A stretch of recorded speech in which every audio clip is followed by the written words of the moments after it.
Hi everybody, welcome back. So today I want to talk about my favorite books, just the books that are at this point a part of me.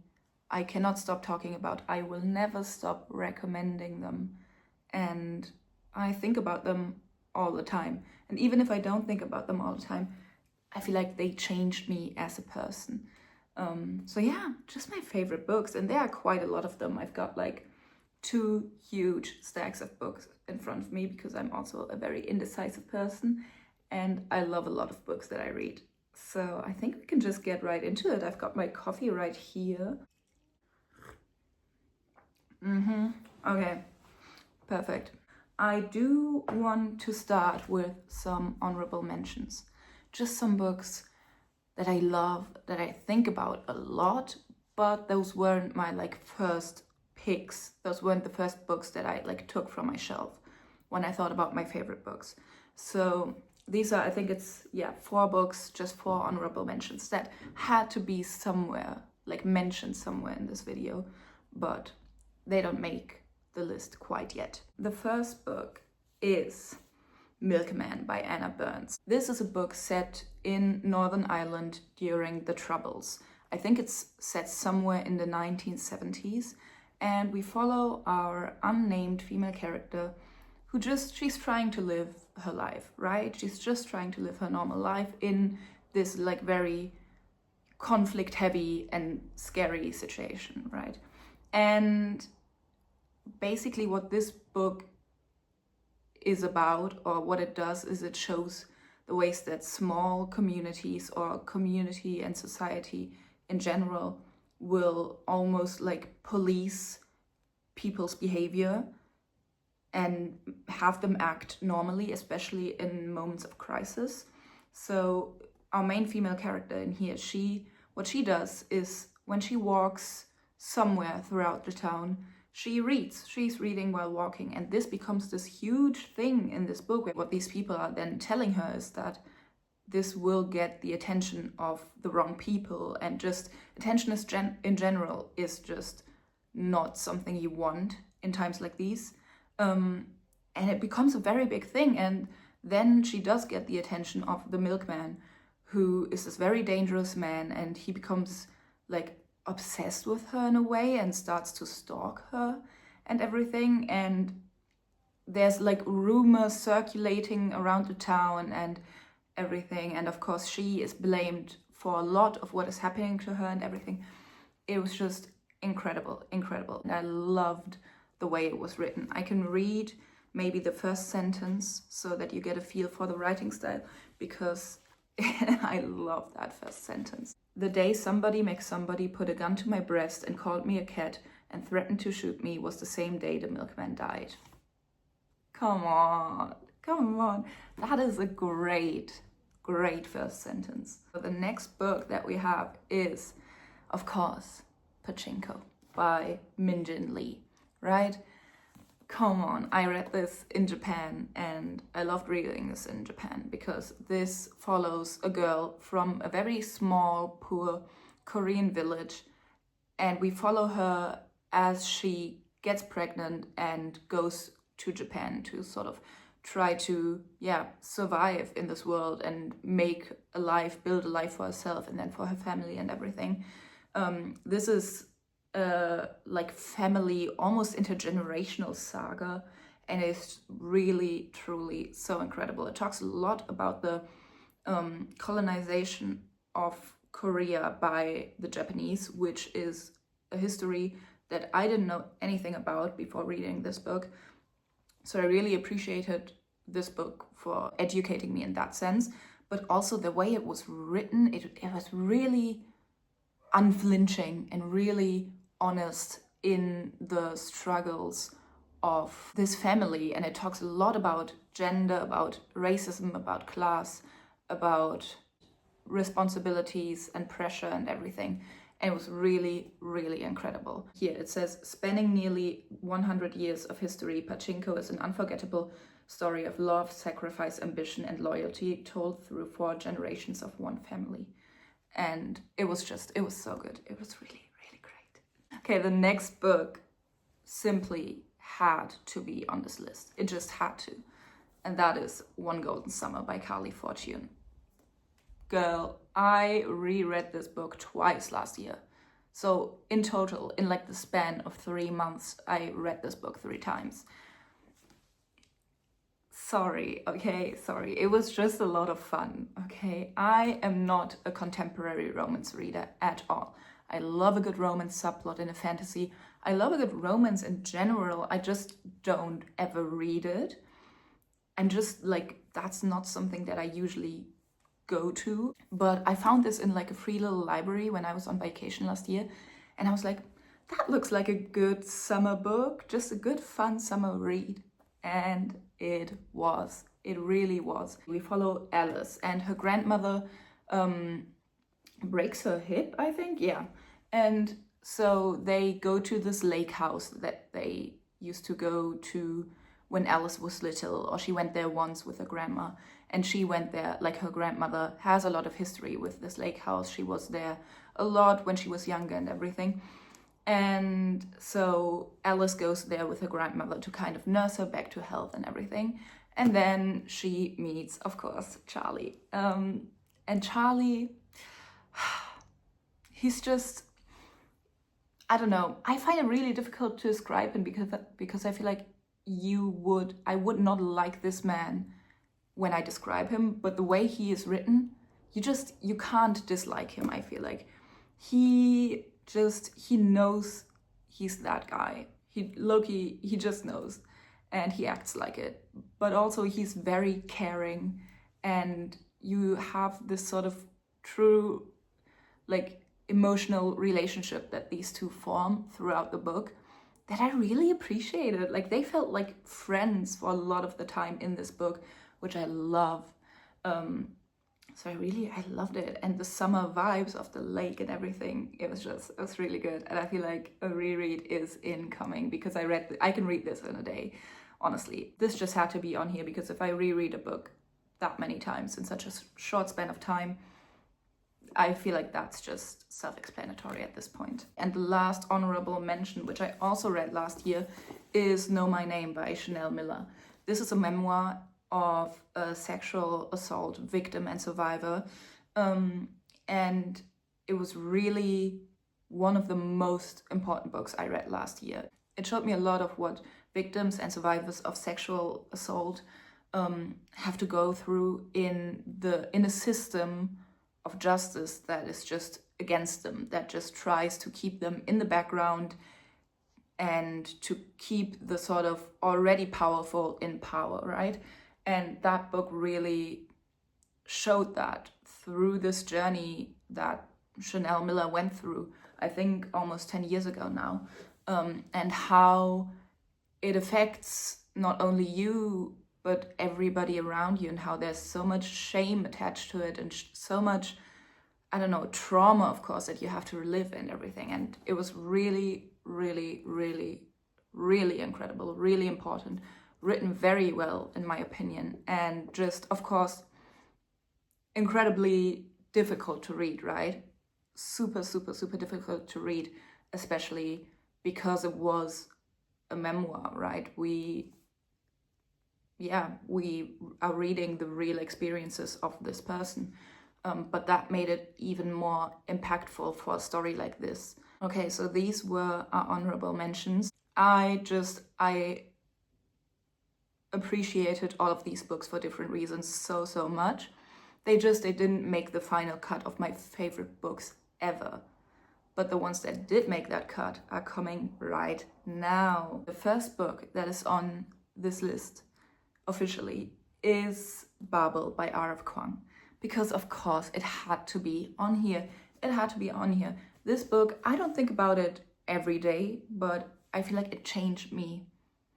Not in a fundamental way, but in some way. Reading this just changed me somehow. And I really, truly love this book. We follow Robin, who was taken as a child from Canton to London by this professor who then becomes this almost father figure for him. And we are set in 1828. And then Robin gets into Oxford. And in this world, we have this translation magic, so magic through translation and silver, I think. And a lot of this happens in Oxford. And then he meets two girls and one boy and they form this sort of group because they all face challenges in the middle of the 19th century as non-white or non-male people in this like university setting and academic setting. And they form this sort of friend group, and we follow them go through their life at this university and through a lot of these challenges. And basically the title of this book, right, is Babel or The Necessity of Violence. And if you've read the book, you know what this means. And of course we talk a lot in here about racism, about class, about gender. We talk a lot about the access to education and to knowledge and to universities, so that like elitist academic setting. A lot of the times we talk about the empire, the British Empire, and colonialism, and this question of how can we change the system from within. It talked a lot about very important topics. It was so good. It was quite dark at times, but it was really, really, really amazing. And also it kind of destroyed me. The next book that we have on this list is All the Lovers in the Night by Mieko Kawakami. I love this book. I love this book. Basically, we follow our main character, who's a woman in her 30s, and she's a freelance proofreader in Tokyo. And she finds it very difficult to have like what society deems normal social interactions and relationships. So she finds it very difficult to maintain friendships to other people and to, be social in a way that society expects of its individuals, right? And then at one point we follow her, find out a way that she can in fact be this social person that people expect her to be and have these relationships with people. Yet the way that she does it and the way that like she gets to that point happens in quite a destructive manner, and you as a reader just know that this is not sustainable at all. And I don't know, I really loved it. It was a very almost quiet, internal, reflective novel. It felt like the cover looks, and I love this cover. The next book is so good. It is Mary Oliver's Devotions. Look at this. Look at this cover. She writes about nature and the wonders and beauty of just the natural world and the world around you, and just the importance of being in the moment and taking in what surrounds you in a way. And it's just so good. It is so good. I have been reading her poems in this book for I think more than 2 years now, because I read them very sporadically when I feel like it, but whenever I do, my entire day is just lifted. It just is. The way that this woman writes is so incredible. And if you ever feel like you've lost that sort of wonder about the world, pick up a Mary Oliver poem and you will find it again. You will. I can read you my favorite poem so that maybe you get just a sense of what I'm talking about, because it's just so good. It's called Stebbins Gulch, which I don't even know what that means, but I love this poem. By the randomness of the way the rocks tumbled ages ago, the water pours, it pours, it pours, ever along the slant of downgrade, dashing its silver thumbs against the rocks, or pausing to carve a sudden curled space where the flashing fish splash or drowse, while the kingfisher overhead rattles and stares, and so it continues for miles. This bolt of light, its only industry, to descend and to be beautiful while it does so. As for purpose, there is none. It is simply one of those gorgeous things that was made to do what it does perfectly and to last as almost nothing does, almost forever. Girl, I just adore this woman and her poetry. I just do. Like, truly, and I love this cover. I love it. So this, I think this is actually my favorite physical book that I own, just the cover and everything all together. So the next book had to be on here as well, and that is The Song of Achilles by Madeline Miller. My goodness, do you want to cry? Do you want to cry while reading about Greek mythology and queer people? Yeah, then read this book. And if you want to have like very beautiful but very flowery writing, to be fair, I know that some people don't get along with this writing. I loved this writing style. I thought it was absolutely gorgeous and beautiful, and I wanted to just like soak in every single word that this woman writes in this book, right? And I love this story. This is basically like this is basically the heated rivalry for queer Greek mythology nerds. And I don't even know if I can say that because I don't know shit about Greek mythology, right? So maybe the actual Greek mythology nerds will tell me to shut up because it's not even true. But I feel like it's giving the same vibe, just kind of angsty, miserable, queer story, love story of these two boys, basically. So we have Achilles, of course, and Patroclus, and we follow them, fall in love, and yeah, then things happen which are very heartbreaking. Okay, yeah, you will cry. I don't even know if that heated rivalry comparison makes sense. I don't think it does. I don't think it does. Scrap that, honestly. Fuck it. But this is just it was one of the like first book talk books of the original book talk times in 2020 that I read, and I absolutely fell in love with it. And I really need to reread it because it was just so beautiful, such a beautiful story. And I do think about these characters quite a lot still. And it does make me want to cry. It actually does. So yeah, if you're ready to cry, if you're ready to have a really, really good cry, read this book. The next book, this book. If you were to ask me what is your favorite book, actually like favorite book, this would have to be number one. It just would have to be number one because this book actually changed me as a person. It actually did. It truly changed me. Oh my god. And that book is indeed Frankenstein by Mary Shelley. Mary Shelley, the woman she was. This was written in 1818, so over 200 years ago. And I read this for university, I think 2 years ago, or maybe a year ago. I've never been the same. I have not been the same. If you, like me, are like Frankenstein, seems kind of boring, because in your mind you have like just pictures of old shitty looking movies. No offense if anybody loves the Frankenstein movies. I haven't seen any of them. I always saw like just gross looking old men in black and white, and then you had this kind of creature and everyone was like ugh. And it didn't seem like a very good book based on those movies and pictures that I just had in my head then, right? Girl, pick this book up and read it. It is so good. This is actually the book for me.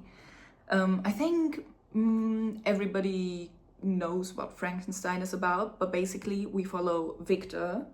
Do we follow Victor? Victor Frankenstein? I think his name is Victor. If it's not, then legit fake fan. But we follow Frankenstein, right? And he's a very ambitious young man. He is. So he at one point decides he's just gonna play God a little, you know, why not? And create this creature. And there we have Frankenstein's creature then. I did write a term paper on this about like the monstrous in Frankenstein and how the monstrous is created. It was so good, it was so good. But yeah, this creature, of course, Frankenstein, as soon as this creature comes to life, he's like, what have I done? This is like not okay. He gets super scared and condemns this creature, runs away, and it's just like immediately super hateful towards this creature.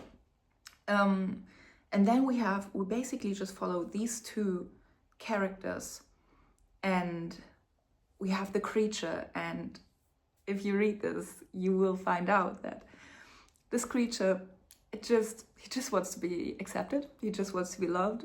We do have this like kind of course, father-son relationship in here of just acceptance and wanting to just be accepted for who you are and not just randomly hated. We have questions of the limitations of science, of course, questions of limitations of humanity, of what makes you human.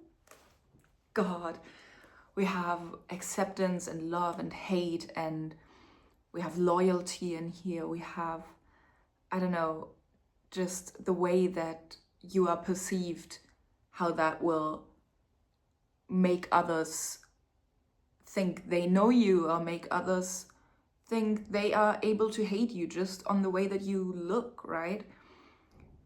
And I don't know, this book, it says so much. I'm sure there are at this point already incredible comparisons between this and like AI and all of our current world situation insanities. But yeah, it was really great. The creature, it actually, like, his story makes me want to cry, actually. Like, I don't know if you can tell, but like there are tears in my eyes right now. Because it was just so heartbreaking. It was just so heartbreaking, but it was so good. It was just so good. And it's just a very desperate account of a creation of this creature wanting to be loved, wanting to have a place in this world, and just companionship. My God, he just wants companionship. Is that too much to ask? And this actually is the first science fiction novel ever. This is the creation of the science fiction genre, which is so cool as well. So, I don't know, if you're scared of reading a classic, I get it. I did not have a problem with this writing because a lot of it is written in letters and then just recounting of a story. I feel like the 19th century just writing style is oftentimes quite easy to understand almost. What I find difficult in classics is like the modern period. So for example, Virginia Woolf. I love that woman, or at least I think I do. I have only read A Room of One's Own by her, but I really want to read more by her, right? But her writing style, that is difficult. I thought this was quite an easy, maybe not super easy, but quite an easy classic to read. Give yourself some time to get used to the language, if you're not, because of course it takes time to get used to it, but then it's so good. This is just, for me, I think will forever be just the book. The next book is indeed 1Q84 by Haruki Murakami. And this is only the third part, which is just a representative of all the three parts. Also, it's literally falling apart. But this was my first Murakami book that I ever read. And it actually changed me, I feel like. Because, okay, firstly, Murakami, I've talked about this before. I know that the way he writes women is not okay. I am absolutely aware of that, and I don't condone it in any way, right? But I feel like at some point there's just a choice whether one can read that critically. Whenever I read his works, I read them very critically of the way he writes women, but I do still want to appreciate the way that he writes everything else, which is very good. I just have to say, the way he writes, I've never read anything like it, ever. He writes a lot of magical realism. His books are always very quiet, and the way that this man takes time and slows it down, I think I've said this before as well, but he will take time and he will actually slow it. Whenever I read a Murakami book, it just isn't the same. It just isn't. He does something with it and it flows differently. and it is so incredible. You need a lot of patience and time to just read this book. You can't want to rush through it. You have to be like, okay, this is a long book. It's gonna be a long book. It's gonna take a while to read, but it is, for me, it was so worth it. We follow Tango and Aomame in Tokyo, and just they met each other briefly when they were children, and then they want to sort of, each of them is reminded of the other for some reason, I can't even remember, and they want to meet each other again, but they sort of circle around each other but are never really able to find one another. And I don't know, it was so good. We have two different realities between which we switch, two different worlds almost, and sometimes you're not even sure in which world you are. The next book, basically, okay, this is 3 books, but it's 1 book or story. I want to preface this by saying, fuck J.K. Rowling. This is not something written by J.K. Rowling, but it is about her world, because this is All the Young Dudes, a Harry Potter fanfiction, which I did have printed because I'm a nerd and I love this story so much. Yeah, this is All the Young Dudes, written by Miss King Bean 89, our queen, honestly. We in here follow the generation before the actual Harry Potter books. So we follow Harry's parents, we follow James, Lily, Peter, Sirius, Remus. And this is also a Wolfstar fic, which is Sirius and Remus. So if you miss the Harry Potter world, if you love queer stories about magic, right? And found family and friendship and betrayal, because I don't know if you've read the Harry Potter books, you know that a lot of shit goes down with like this group of people. But if you like some angsty fucking books, some really truly super angsty books, this is it. Like, I can only, like, this is actually it. It is so good. It was written so well. And I just remember, I read this, I think in my last year of school, and I just remember whenever I went out the door and like was tying my shoelaces, I had my phone in my other hand, just continued reading because I could not put it down, like actually literally couldn't put it down. I read this everywhere all the time and I could not stop. So it must still, hopefully still is on AO3. So All the Young Dudes, Miss King Bean 89, read this book or this story, these 3 books, which is super long. Like, they are actually super long because also the pages are very thin and then the writing is very small. But it was just, it's so good. And I'm gonna reread it soon at some point because it ticked every box for me. It just really did. It was just so good. The next book I did also already talk about once, and that is Solar Storms by Linda Hogan. I read this for my thesis and it was incredible. It actually changed me as a person. This is a book about the indigenous community in Northern America. So I think we're set close to the border to Canada. In here, and we follow Angel, who comes back as like a teenager. I think she's 16 or 17. I don't quite remember. But she comes back to her homelands, right? And to the place where she was born. And she gets reintegrated into the indigenous community and way of life by her female elders.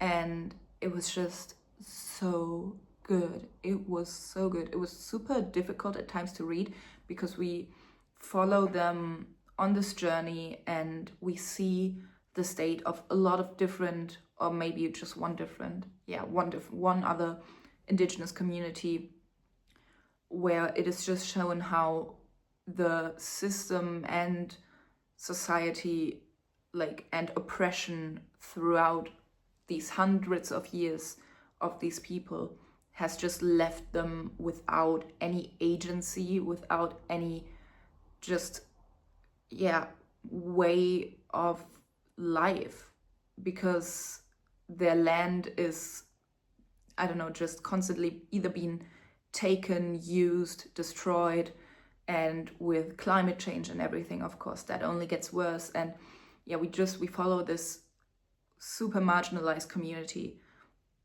and we see in some instances the ways that it could have been and the ways that it was, and then we see the ways that things are now. I don't even know if that makes sense the way I just explained that, but it was very, very difficult for that reason, extremely difficult, and also super important. So yeah, we talk in here a lot about gender, about indigenous communities, knowledges, ways of life.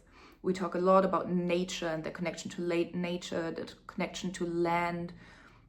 We talk a lot about oppression, colonialism, violence, intergenerational trauma, also intersectional violence, gendered violence. Yeah, just a lot of important, heavy topics, but still there is this just slight hope woven throughout the story. And I don't know, the very heavy things of the story stayed with me, but also the very beautiful things stayed with me. And it was so good. It does take some time to get into the writing, at least it did for me. For the first, I think, maybe 100 pages, I didn't love the writing, but then I really, really, really got into it, and it was so incredible, and I need to read more by this author. The next book, this I also read for my thesis, and I actually think about this book every day. I actually do, and that is Prodigal Summer by Barbara Kingsolver. Why was this so good? Why was this so good? Okay, let me try to explain what is happening in here, because I've talked about this book so much to everybody who will listen that sort of everything gets a bit confusing in my mind. But we follow this small farming community. I can never pronounce this word. In the Appalachian, I think it was Appalachian mountains.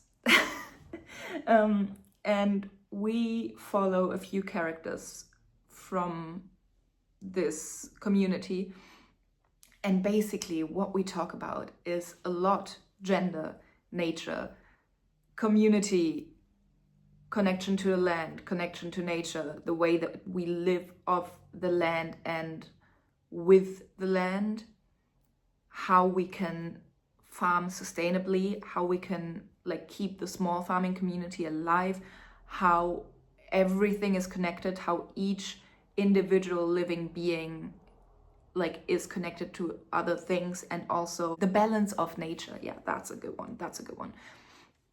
And it was just so good. Oh yeah, the balance of nature. Yeah, that was it.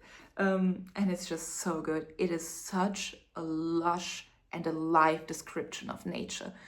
Just now, as spring is coming and everything, and things are coming back to life in a way, I think about this book so much just because of its descriptions of nature, and it was so beautiful. It was so good. If you want to just read something that feels so alive, Prodigal Summer by Barbara Kingsolver. So good. Okay, 3 books left. We are almost done. The next book that is on this list is Against the Loveless World by Susan Abul Hawa. Wow, this is a book by a Palestinian American author that I read, I think 2 years ago now, and it is incredible. We follow our female main character who's in an Israeli prison, and we follow her throughout her life in different locations due to the displacement of Palestinians. I want to do this book justice, so let me read you what it's about on the back here. Noah sits in an Israeli prison. Many in the world outside call her a terrorist, and just as many call her a revolutionary, a hero, but the truth is more complicated. She was named for the river her mother crossed when she fled Israel's invasion of Palestine, and grew up into a girl who carried in her bones the desperation of being a refugee. She was a woman who went to Palestine and found books, friends, politics, and a purpose. Now sits in her cell and tells her story. This was so important to read, especially, of course, due to the genocide that is still happening in Palestine and Gaza, and the displacement and treatment of Palestinian people. So yeah, this was so well done, so well written, and really heavy, really heavy. We talk a lot about gender, about violence, about gendered violence again, about displacement, of course, about the just oppression and killing of Palestinian people, and about this craving or this desperation for home, and about family, and about just this belonging, the sense of belonging that you get when you come home in a way. And just, we talk about imprisonment, we talk about revolution and resistance, and sort of how far can and must that go, and just, I don't know, I mean, I'm sure you get what I'm saying. Like, this is so important and also so incredible. Such a great book, such a great and also very impactful book to read. The next book, I also read this in London, and that is Open Water by Caleb Azuma Nelson. My goodness. This is a love story set in London of two people, and just the way that external circumstances can rip people apart in a way. We talk about blackness, about race, about masculinity, about gender, about perceptions, about violence, about just the way that violence will or might destroy the relationships and social networks that you've built in a way. We talk about isolation and self-isolation. Let me read you on the back, because I feel like it puts it very well on here. At once an achingly beautiful love story and a potent insight into race and masculinity, Open Water asks what it means to be a person in a world that sees you only as a black body, to be vulnerable when you are only respected for strength, to find safety and love only to lose it. With gorgeous, soulful intensity, Caleb Azuma Nelson has written the most essential British debut of recent years. And this was so good, incredible. The writing was one of the best writing I've read in a long time. It was so good.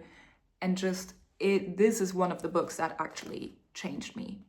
So read this book. Just period. Just read it. Now the last book on this list. This is just a book that has to be on here, because for so many years this was my favorite book, and it still is. But just as you see, there are a lot of favorite books of mine that I love, and this shares its place on the very, very top with quite a few of those that I just talked about, and that is Six of Crows by Leigh Bardugo. Of course it had to be Six of Crows. This is a fantasy book done perfect, like actual perfection. The way that Leigh Bardugo writes, beautiful, incredible. These characters, I think about them every day, or maybe every second day. Just a lot of the time. I think about these characters so much. I love them. I love this story. I love all of them. We follow this group of people who have to do a heist, basically, right? They have to break in to like the most secure place in this world that we are set in, and they have to do it. And that's very much secondary for me, because what I care about in this book is the relationship, the found family, and just the angst, and I don't know, everything in this book is just incredible, especially the characters. And I just love them, I just do. And so I don't want to give anything away in case you have not read this book. And if you haven't read it. This is the fantasy book. It is. It just is. It's just so good.